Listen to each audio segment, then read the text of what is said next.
We're going to be taking you through the progress of our black comedy feature film. Who are you, by the way?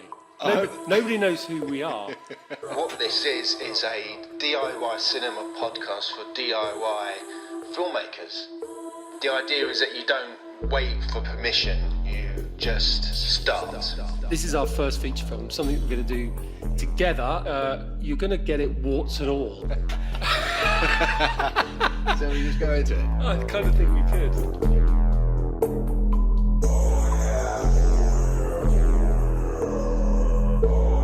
This is DIY Cinema Cult.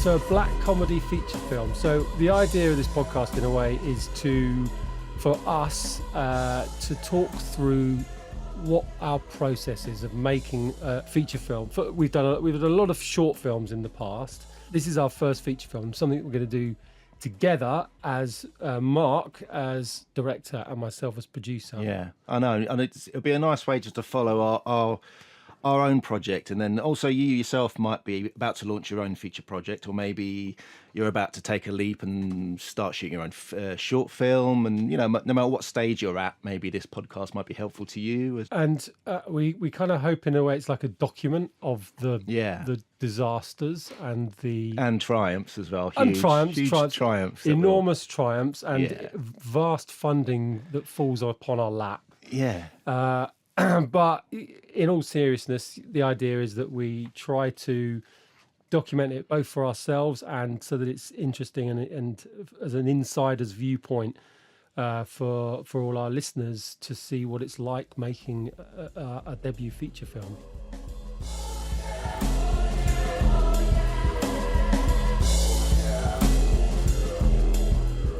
But we should probably tell you who we are, because at the moment we are just these two strange floating disembodied voices coming over the internet to you. So my name's Aaron Trinder.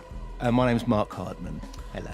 And I'm going to introduce Marc, who's a very long old mate of mine. We've met, in fact, 20 years ago. Yeah, probably about that. And we worked together in sort of broadcast design. So for those that don't understand what that is, it's basically the bits between programmes on telly. Yeah, when you're making a cup of tea, that's what we did. And of course, that they don't even exist anymore in No. this era of like Netflix and Amazon and all that kind of thing, because you just have this Netflix logo come up and that's it. You don't get any of these fancy things in between that we spent so much of our time actually doing. But basically, we were in a broadcast design company together at the end of the 90s, which really does make me feel old. Oh my God. And we were working in Soho together, and it was kind of party time at the end of the 90s, was it not somewhat? It was, I suppose, wasn't it? It was kind of it was the last days of Rome a little bit, wasn't it? Everyone was kind of enjoying themselves a bit too much. And it was, I wouldn't say Sodom and Gomorrah, but it was as close as we've ever got to that. But sadly, because we were quite junior down the food chain, we didn't get to kind of bear the fruits of that. No, there was lots of industry. kind of fancy lunches and riding around in chauffeur-driven cars that we witnessed when we started, and then as soon as we got in there, the kind of arse fell out of the whole industry, and we ended up just kind of not really tasting any of that, did we? We got a glimpse of it, but we've ended up in your shed doing a podcast. We've ended up in my shed. We'll talk about exactly where we are at some point. It's quite surreal, because outside, effectively, it's turned into Narnia. And it's kind of, we're in basically my shed, which is the centre of the empire, which I call Trinder Films, which again we'll talk about at some point. But so going back to how we met in the broadcast industry, and then from there, after I seem to remember getting made redundant at 9/11. It was about 2 weeks after 9/11, where I'm not going to say I was a victim of the whole thing, let's put it that way, but strangely it had a ripple effect on the advertising and broadcast industries in that lots of companies basically made a lot of people redundant. I was definitely one of them, Marc too, shortly afterwards, and well, personally speaking, I haven't had a proper job ever since. Well, you were very much into. Aaron very much got back into his music. He's always been a bit of a musician and music producer, and so we used to go along to. I was part of the little crew to follow you around your gigs and stuff, wasn't it? And I ended up doing music visuals for you and music videos and that kind of thing. We did a lot of fun things. Marc's a very talented man generally, but he was our kind of VJ, if you like. He would create all of the visuals for our DJ gigs, and we went to all sorts of fun places, Zurich, and we played at Fabric. So we've had many lives and incarnations. Yeah, they were fun times. They were fun times, and sort of after that, in a way, we've both got into making films of our own. And we've both done a London Calling, haven't we? So Film London backed London Calling. Yours was Mr. Torquay, that was on the festival circuit a couple of years ago, wasn't it? It was doing it pretty well. Yeah. Awards and such like, and all that kind of business. And your film We Are What We Drink has done great. It's a sort of clever observational sort of comedy, and in a way is a sort of good example of a bit of your kind of wit and talent. It's quite a few years ago now, but it's still kind of doing the rounds a little bit of festivals. Didn't it get on Amazon recently or something as well? It's on Amazon. It's on Amazon Prime. You can rent it and buy it. And you must have made about 46 quid. I've from literally made 38 quid or something like that. Well, that's paid for what the drinks are going to be this evening. That's kind of paid for the it? drinks this evening. So there we go. That's how our careers are slowly progressing along. And we're progressing along, and I mean, both of us have sort of have made short films. I've worked on Marc's short film as both a first AD, and I was as a cameraman on one of your short films that you did, and I've graded them, and so basically we've been a long time collaborators. Yeah, like I was saying, your film, Mr. Torquay, likewise. So we've kind of shared each other's first AD kind of say roles. something else there. Shared each other's. We've been each other's first AD, and also and we're just good collaborators in the sense that we can share scripts at really early doors as well, which we do quite a lot. We have done throughout our different productions, and this one, Routine, being no exception. And you yourself have set up your own production company now, which you make music videos, commercials. We're in the hub of that. We're in the epicenter of it right now. All the magic happens amongst these four brown walls. Two dads in a shed. Two dads in a shed with cheap mics. But intoxicants. It actually sounds quite. I think you've done a nice little setup here. It's nice. It's all right, isn't it? It's a bit professional. I don't think we could quite be hiring it out for Soho day rates just yet, but it will do. It will do what we need for this specific. purpose. There's lots of stuff in boxes and bags all around. I'll try and picture it for our listeners, because obviously we don't actually want to share any photos. It's a bit like Del Boy's Lockup, maybe. That's what it looks like. It's got slightly less shiny things and more just like old kids' clothes stashed in the corners. No, this is where the magic happens, and this will probably be where we do a lot more of our podcasting. But from humble beginnings, Marc. I know. As this film is, in a way, an example of that. From humble beginnings, we're at the very early stage of the full production of the film. Where do you think we'll end up? And we'll look back from we'll be sipping cocktails by a pool somewhere in Hollywood, going, remember when we were in your shed when it was pissing down with snow outside? I've never heard of it pissing down with snow before. Shitting down with snow. Does it shit down with snow? Yeah, I think, yeah. It just sort Why of... not? It is tonight. It sort of flops down with snow, doesn't it? It fumbles down. Fumbles down with snow. So where are we? So we have been working together for a long time, and now we're at the point where we want to document our process making a feature film together, and I think this podcast would be quite a good useful tool for us in the making of this film at every stage of the production, because it's just like a way of checking in on where we are. Are we making any progress? Are we making any progress? Are we getting anywhere? Are we doing anything at all? Oh, have we done anything at all apart from being in a shed? In your shed. Well, in a way, I sort of feel like it's like it's a bit of a prompt for us. So if we're sitting in a shed talking about the film, then we've got to have done something between this time and the next time that we sit in the shed talking about it. And we've got to do our homework. We've got to have something to talk about. You are listening to DIY Cinema Cult.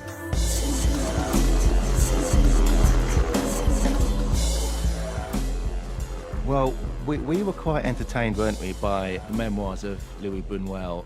The surrealist film director. Yeah, my Last Breath. It's a brilliant book. It's an amazing book. And in that, the brilliant thing about that book is that almost every paragraph is another idea of his, or a like or dislike. There's so much going on in there.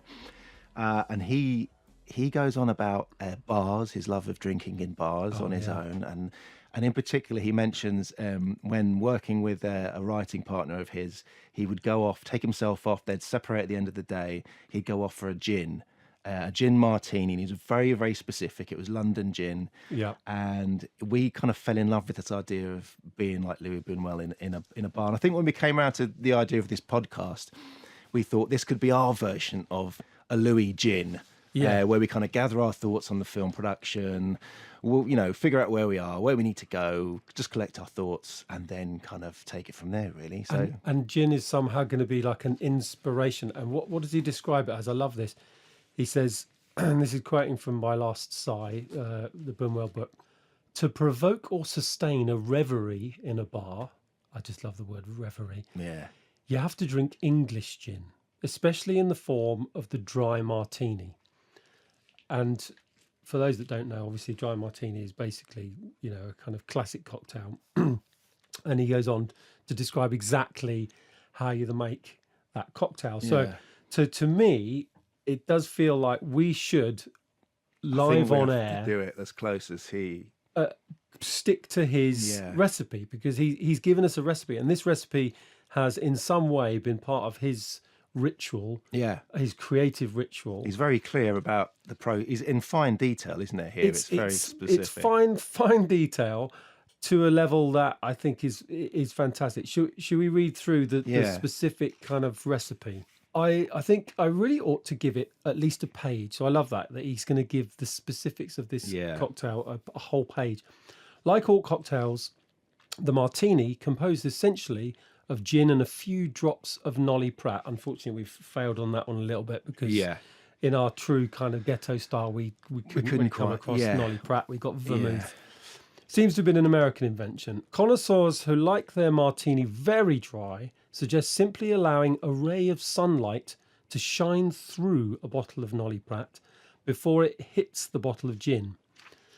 So that's pretty slight, isn't it? It's very slight. At a certain period in America, it was said that the making of dry martini should resemble the Immaculate Conception, and Bunuel's, being Spanish, was kind of nutty about Catholic stuff. And if you watch any of his films, it was all quite Catholic.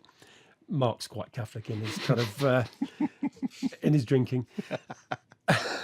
For as St. Thomas Aquinas once noted, Marc will tell us all about St. Thomas Aquinas. Oh, yeah. The generative power of the Holy Ghost pierced the Virgin's hymen like a ray of sunlight through a window, leaving it unbroken. So there we go. No pressure. We just have to make it like that. We've got to make it basically as like sort of spiritual Our as Lady's that. hymen. Okay. So, all right, I think we should do it. We've got some accoutrements. Would you call them? We're gonna. I love what I love about this is I've walked in and Aaron set up a kind of a little makeshift version of a cocktail bar in which we are. Instead of having a shaker, we've got a thermos flask. Yeah. His little stirrer is like a little tea spoon or tea stirrer or something. It's basically the thing I mix kind of pancakes with for the kids in the morning. So I don't know what Louis would have to say about this, but we're going to do the best we possibly can with what we've got. It's definitely the ghetto version, but as is kind of shed version. It's the shed version. But again, like I say, from humble beginnings.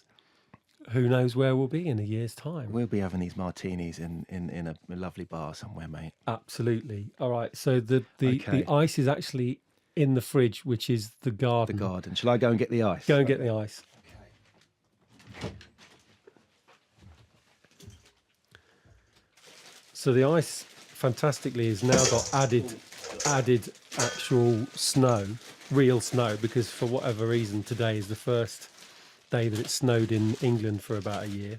We found a video clip of Louis himself, the man himself, the great man, Don Bunuel. Oh, I love that clip. Making an actual dry martini. And what's fantastic about it is that he's not even really doing it for the camera. He's just making a dry martini. And and the director or the cameraman is kind of saying, "What are you doing?" And he says, "I'm making a martini."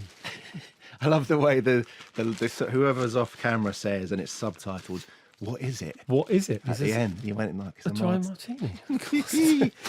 Martini. I'm Don Bunuel. You know, what do you expect? All these sound effects we've actually put in post. Oh no, there we go. Is that enough, or do we need more? No, that's probably Okay. enough. That's probably enough. So there's Right. some ice cubes there, and basically we need to imbibe the cubes with Angostura bitters. Angostura For bitters. go for firsts. Here we and go. it's a dash, if that. There we go. And then next up is the vermouth, and unfortunately, as we mentioned earlier, we didn't get Nolly Pratt. Nolly Pratt, is that what it's called? I've struggled with how to pronounce that. I was scared to go into an off license last for a Can you have Nolly Nolly Pratt, please, mate? Excuse me, love. Do you have a Nolly You Pratt? got any Nolly Pratt, mate? Okay, right. So which then- is how you have to talk in all the offies round our way. So, And now what we have to do is we have to actually mix up the ice. So we mix up the ice and then we strain out the excess water. okay. Where's the tea strainer? Oh, here it is. There we go. So we strain out the excess juice, as it were. And it's making this is making the, So now the we cocktail just for later. Now we just have some just flavoured ice with a very thin coating with an of this. ambience of Angostura bitters and cheap vermouth. Like the And Virgin now- Mary's Hyman, It's currently not been unbroken, not broken. Not So broken. now we just basically lace it with tons of gin. Yeah, that's it. And Okay. we're doing it Spanish style. We don't really have any measurers or anything like that. And now we stir this around, Give it a stir. around and around. Here we go. Again, we're putting this sound in post. Everything's going fine. And now the magic happens, because what happens is from the thermos flask.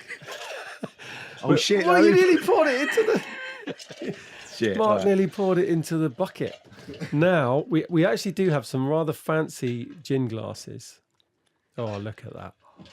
And we strain out so that we just pour the liquid from the thermos flask into the gin glasses, and they look amazing. And the miracle of them is that actually they do have a little hint of colour in there. Right. So, mate, cheers. Our first one. Chin chin.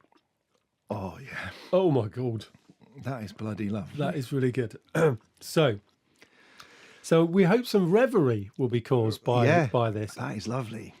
So now, I feel a bit more mature drinking this drink than I would maybe even a gin and tonic. I would say I mean, really, you've got to be mature because it's so lethal. it's a bit Bond, isn't it? It's basically gin, but it's delicious. It's absolutely delicious, and The little hint of vermouth and the bitters just take the edge off the pure, the alcohol fact that it is sharpness just of it. pure gin. Yeah. But it's delicious, and coldness of the ice apparently is one of Yeah. the key aspects. So down the hatch. Apparently, the you've got to sip it. This is another thing that's mentioned in Louis Bunuel's famous and wonderful film, The Discreet Charm of the Bourgeoisie, is that Oh yeah, you yeah. must sip it like champagne. But he's kind of poking fun at the bourgeois by saying that. So I love this little we bit. could down it because we were right oiks. You're right, Oix. But I love this little bit in his book, in the chapter where he's talking about the love of gin and martinis. There's this lovely bit that starts the chapter where he says, "I can't count the number of delectable hours I've spent in bars, the perfect places for meditation and contemplation indispensable to life. Sitting in bars is an old habit that's become more pronounced throughout the years. Like Saint Simeon perched on his pillar talking to God, I've spent long quiet hours daydreaming, nodding at a waiter, sometimes talking to myself, watching the startling sequences of images that pass through my mind's eye.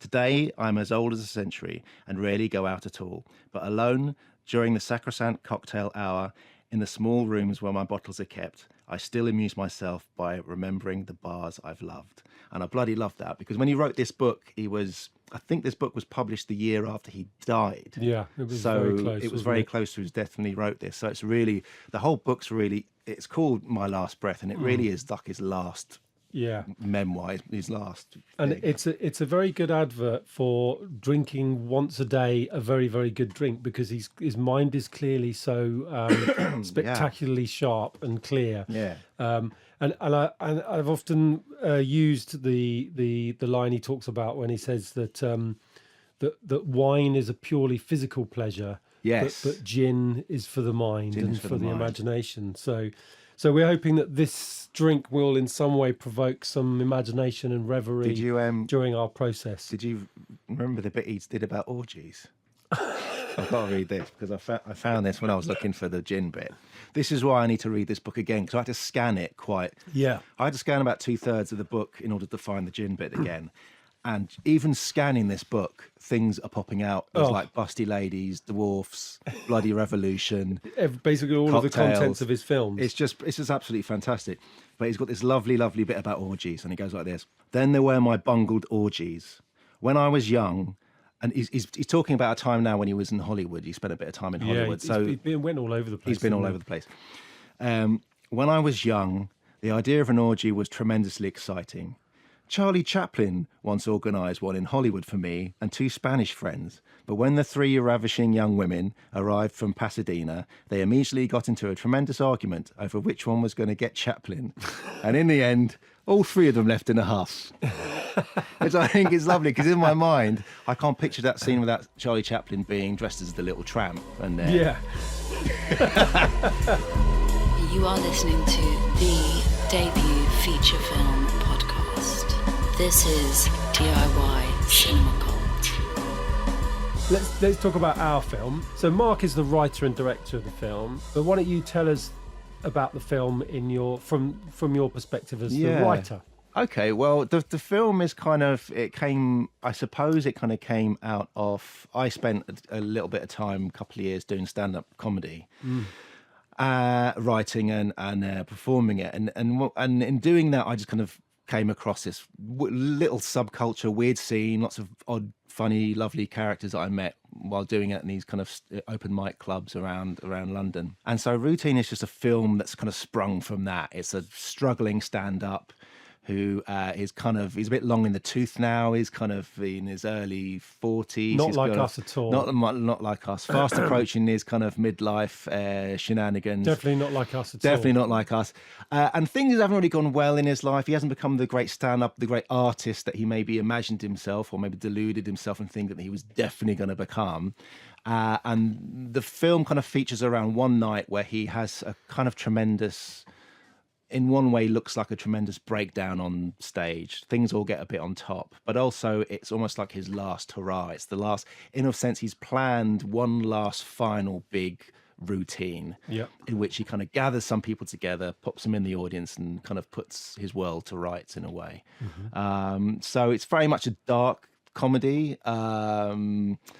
It's a comedy that's also based quite heavily in reality as well, so it's going to feel like a real open mic night, in that the jokes don't have to be too funny, but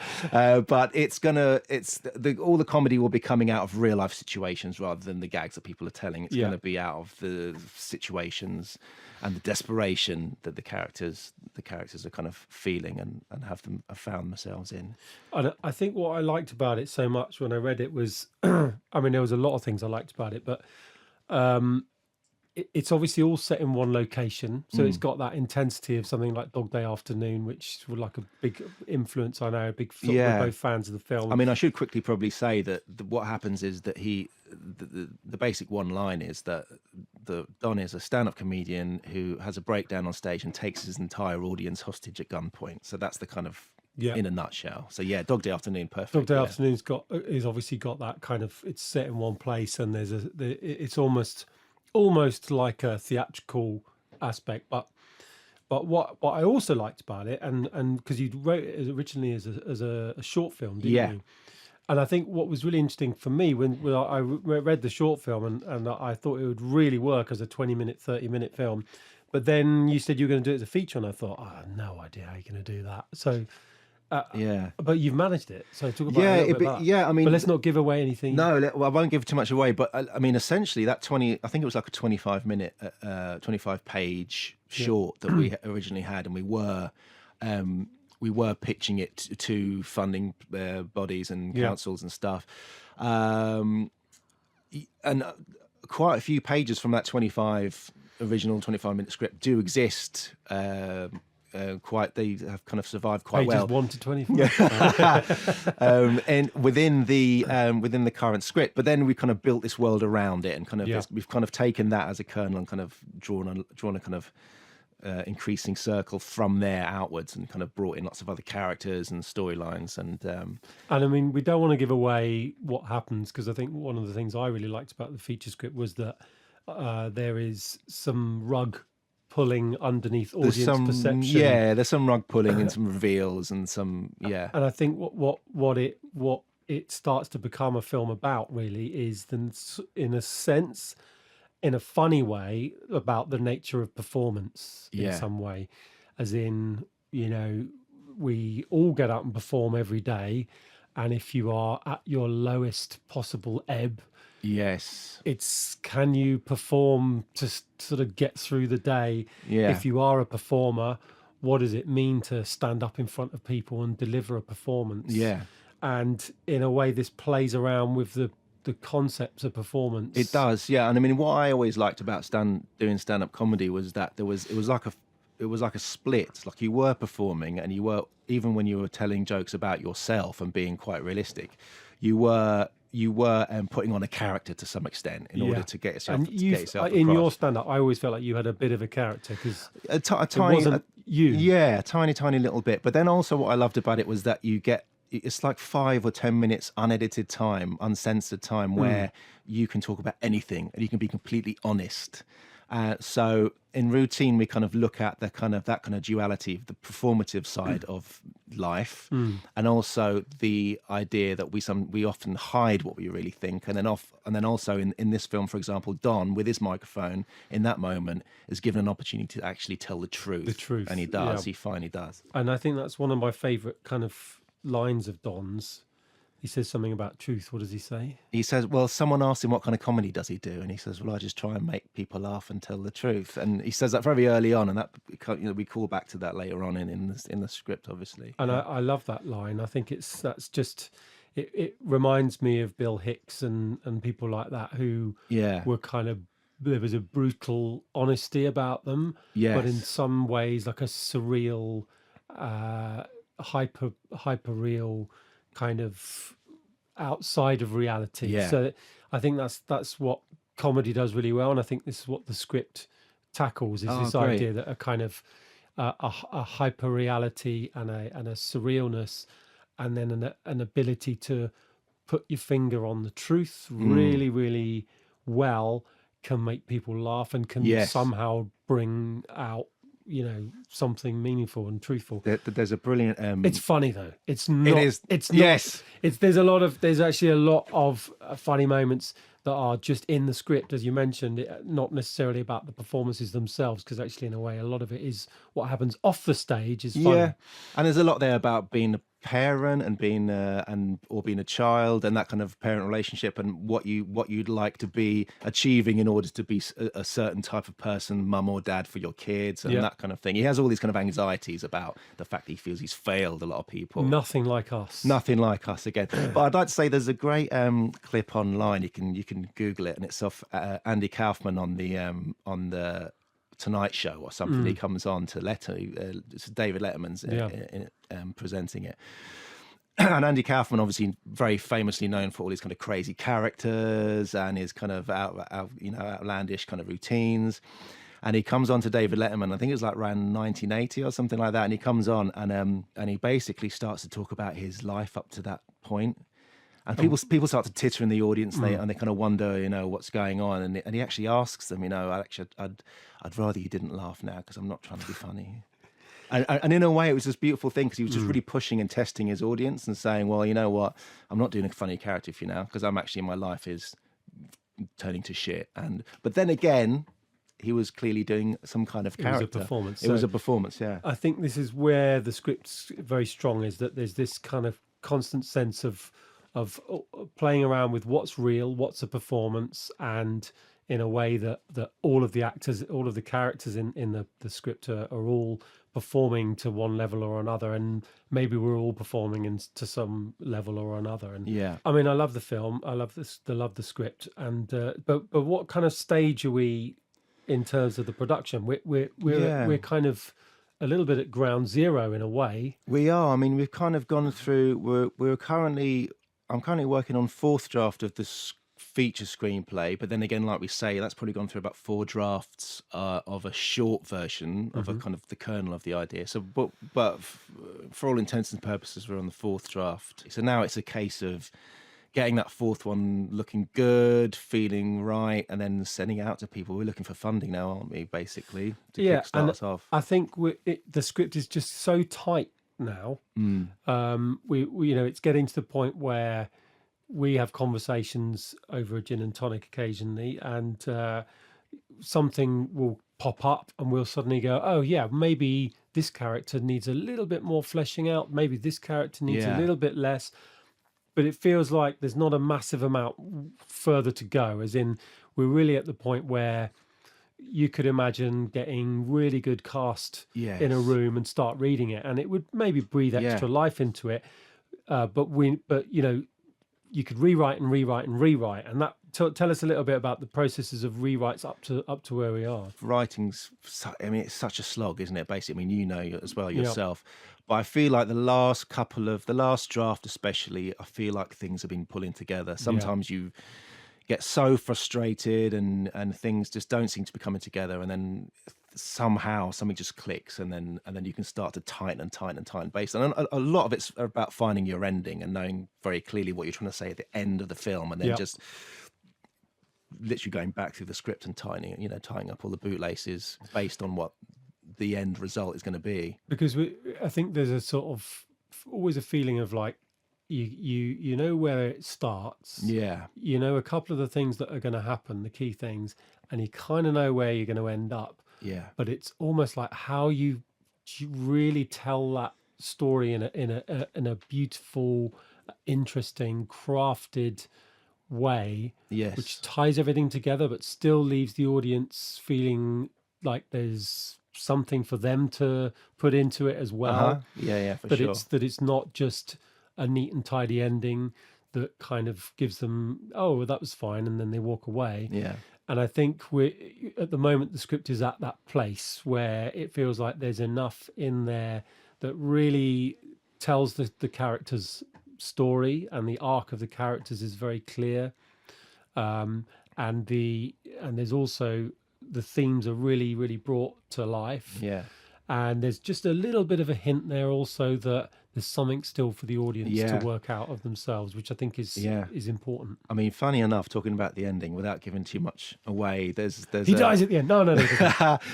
There's Don kind of arrives at the gig with a little suitcase, doesn't he? Which people are often asking him what's in the suitcase, and he just fobs them off by saying it's for my act. It's my big ending. It's the end of my act. So in a way, metaphorically, we've always had this suitcase that we've kind of struggled with, or I've certainly struggled with what's inside the suitcase. And there's been versions written where what happens to that suitcase and what comes out of the suitcase has been slightly altered, and to help with the themes of the film. So in a way, I feel like I'm not going to tell what that is, but I feel like we've got to the end, the conclusion of what that... We cut out all the X-rated versions. All the porn stuff is gone.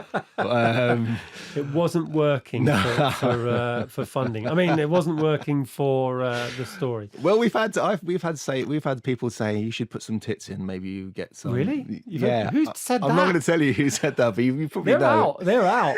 I'm the producer. They're out.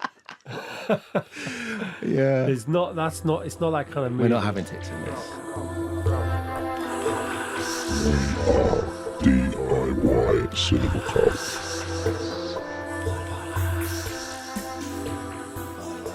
So there's been a lot of drafts, and we had an amusing kind of back of a fag packet. They used to call it a budget, a back of a fag packet. And we've always had this idea of like, well, maybe this is one of those films. Maybe this is one of those films that we could literally just go and do. And we kind of thought, well, we make a lot of stuff ourselves. Marc's making a documentary for basically no money at the moment, and I make all sorts of short form, medium form Let's just do it. projects. Let's just shoot We've this. got cameras, we've got lighting equipment, we've got sound equipment. Maybe we could just go and do it. And then you actually break down the script kind of with a little bit of rigor, and then we came to a number, didn't we? We thought if we basically paid everybody national minimum wage, Yeah. and we have everything that's currently in the script, we came to a number which would be what it would cost to just film it. And let's not mention that number. No. But it was more than any of us have got Yes.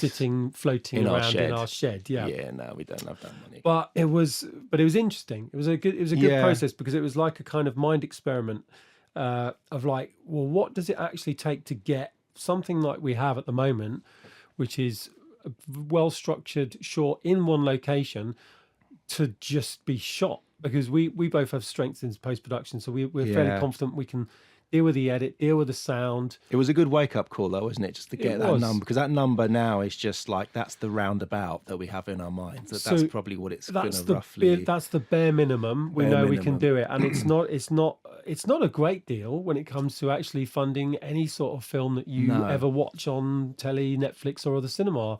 So it's in a way it's good, because it's liberating. You think, well, if that's all we got to get, maybe we can do that, but it's going to Yeah. take a bit of time, because we're not wealthy people. No. But we could potentially do that. And, So and the thing is, like, I've managed to write something that all happens in one location, which is helpful. But then, Yeah. unfortunately, because it's a live performance, there needs to be audience, there needs to be there's extras involved. So all one unfortunately, there is location, quite which just happens to be Wembley just Stadium, bloody loads of cast with That's the a million thing. people. And there. the thing is, unfortunately, we need the volume of cast, or at least to simulate, kind of a large audience in order to create the kind of tension and You've got to have the atmosphere. the of atmosphere. it. Yeah. The in a way the performance that Don gives, and the fact that he's holding a group of people in some ways against their will, is it wouldn't work with 6 people there. No. It needs enough people to get the jeopardy of Yes. We need it's that a hostage jeopardy. situation. So we've got a sense of, in a way, what this is, what we're aiming at the absolute bare minimum, as in we wouldn't get paid a single penny, but we'd just get a way to make it happen. I think we had a number of days, didn't we? Like 10 days? 10 11 days. We thought we could, if we did this totally ghetto style, we would do it in 10 days, and it would be this number. And that's to get it in the can, and then That's just to obviously get we'd it have in to the raise can. money. to And that's post. basically using our own equipment and Yeah, all, and yeah. basically asking everybody we've ever known to come and do this for us for their holidays for not Yeah. much. But we hope that we can do better than that. But in that process of sort of doing better than that, we realise now what we've got to do is, as well as this podcast, is start to present it to the world to some degree, because you've got a very strong visual eye, Mark. You're a fantastic illustrator, and so in a way, what one of our strengths is as a creative team is that you can present your ideas beautifully visually, and I think a lot of films often don't do that. So we've been working on something recently which you've sort of got to a certain lookbook. point. I mean, that was kind of you were kind of saying, look, if we're going to present this to people and we're going to look for funding, just to bring it alive in people's minds, if we sit down on a table with somebody, or in a pub or in a bar or in a restaurant, and tell people about this film who could potentially fund us or give us a bit of money or help, these people aren't going to have the film living in their They heads don't know like what it we looks have. like, yeah. So essentially, we needed some kind of document, some kind of presentation in which they could kind of get a feeling for it and see it. And we literally have pulled together something that feels, has all these kind of references in it, have some storyboard frames, location pictures and stuff like that, just to bring it alive. So a lookbook, for those of you who don't know, is effectively a way to present your ideas beyond just the written word. And what Mark's done is he's created it's a 20-page or so PDF with reference imagery, with obviously the synopsis, with ideas about casting, with ideas about the visual style, with references to films that have been an influence, and our biographies, and in a way, this is a way for somebody who's a complete and utter stranger to the project to look at it and go, oh yeah, I can see what this movie would be like. And it will look great on a laptop or on an iPad or something. Just bring it along to a meeting, and there's in a way, there's no one way to do this. It's all about the personality of the film that you're making that defines it. But you should certainly have the story in there. You should certainly have the synopsis. You should certainly have the key team, and as much visual reference as you can, because actually, unless you're an extremely great presenter of ideas, chances are, people aren't going to have those pictures in their head that you have in your head. So if you can put them in your head, but visually, and it's also something you can send. So it's something we can send to funders. It's something we can send to potential collaborators, to directors of photography, to all of the people we're going to end up working with. And I was able to pull together some graphics to give people an idea of, I mean, in a sense, they were kind of poster style graphics, but things you could kind of pepper throughout the presentation. So it feels like it's something that's coming to life, or it's already happening. It's something that's there. It's just a matter of getting involved and joining in. Yeah. So we've done this lookbook. We've got a kind of general idea of the budget of the film, and our next steps, in a way, is we're going to start presenting these things to the world, right? Yeah. And I mean, both of us have been through processes of getting films commissioned in the past. Yes. And so we've done that, both of us, through Film London, and I've done that for commercial projects, and Marc is regularly pitching for ideas for other video and film projects. So we are very used to presenting and to getting kind of our ideas in front of people, but we know it's a very competitive world out there to make a debut feature, and the film funds that we have been involved with, we've both pitched for a microwave, which is Microwave. Film London. Not for this England. Not for this project. The film. I think we pitched to Creative England, but it was a short for that to was lead for a to short. a feature. So it was a short version we pitched. So in the UK, we're generally the public bodies are very, very small. There's a narrowing of the potential for public money, and these days it tends to be Creative England through the iFeatures project, Film London through the Microwave. That's pretty much it for the low budget kind of realm. So both of those we may well revisit.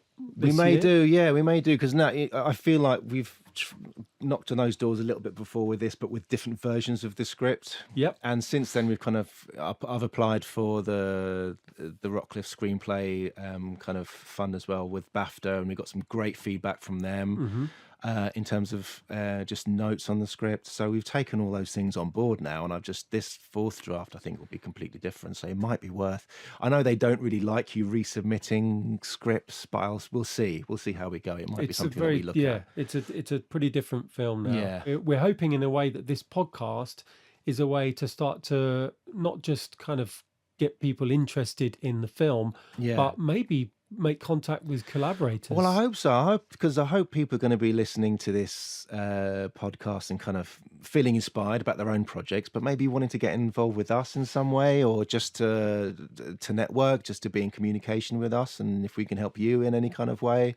Because that's the other thing we were talking about, is that we'd be really interested to hear what other people in a similar situation to us, whether that's with short films or with feature films, what they're going through, what their processes have been, whether they are thinking about funding from a public body, whether they're going to go through the Kickstarter kind of direction. And in a future podcast, we're going to talk about the different ways that you can gain funding. Because I think if you're going out and doing that for the first time, it's quite a daunting experience, and there's lots of kind of little tripfalls and stuff that maybe we could help you with. And likewise, if you're going through another version of funding somewhere else, or if you've got some other different ideas on that. Yeah, and both of us, well, I mean, I've certainly run one successful Kickstarter campaign, which helped fund Mr. Torquay, and as a result, I've also had experience of selling the film to distributors. So I think, in a way, we're interested in getting people's kind of input moving forward. And another thing we're probably going to try to do is to do some interviews as well. What are we thinking? Yeah, with we're that? gonna. I mean, I guess as people come in, that come on board with the film, and they can be key cast and key crew, we'll have them in for interviews and just to kind of, because they're going to be from varied backgrounds themselves. They might have worked on some amazing films, and they might have just some great stories to tell us. And also maybe friends between us as well who are involved in the film industry who could come in and have a chat with us and maybe help us out with this project and give us some advice and a bit of a chat. Have a gin. I think the gin will lure them into the We've shed. drunk our gin. We should have a second. It might have to be number 2, right? Are you going to start to bubble up the next one? Well, what I was has it gonna- worked its magic? Do you feel like the reverie? I feel a bit of reverie. There's definitely some reverie. I'm and feeling a little bit of reverie here. I think we should. I hope you're all feeling a little bit of reverie out there in podcast land.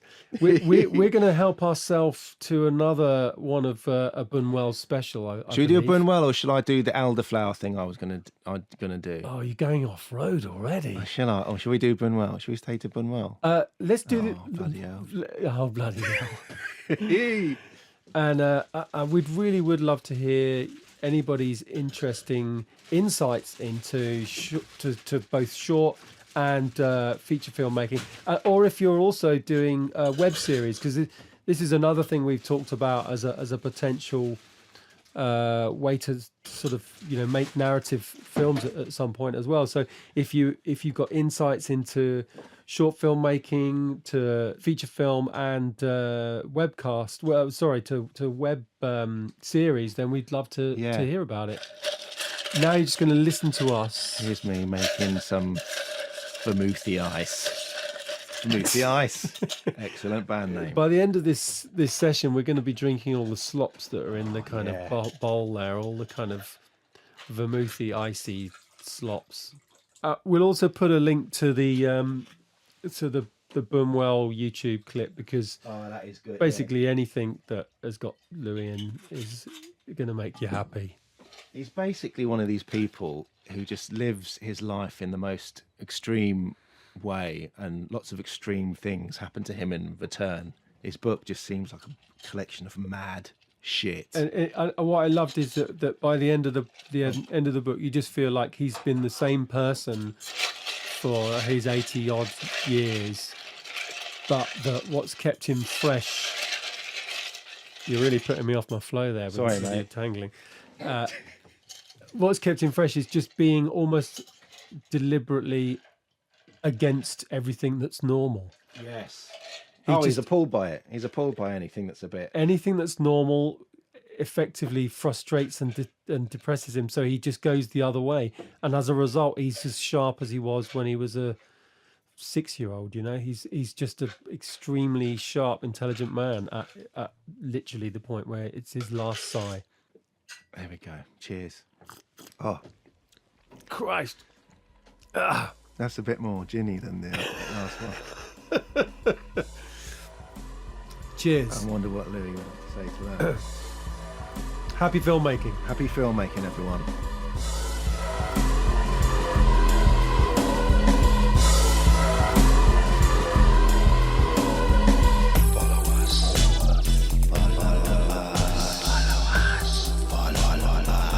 Follow us on Twitter at DIY Cinema Cult, or on Instagram we are DIY_cinema_cult.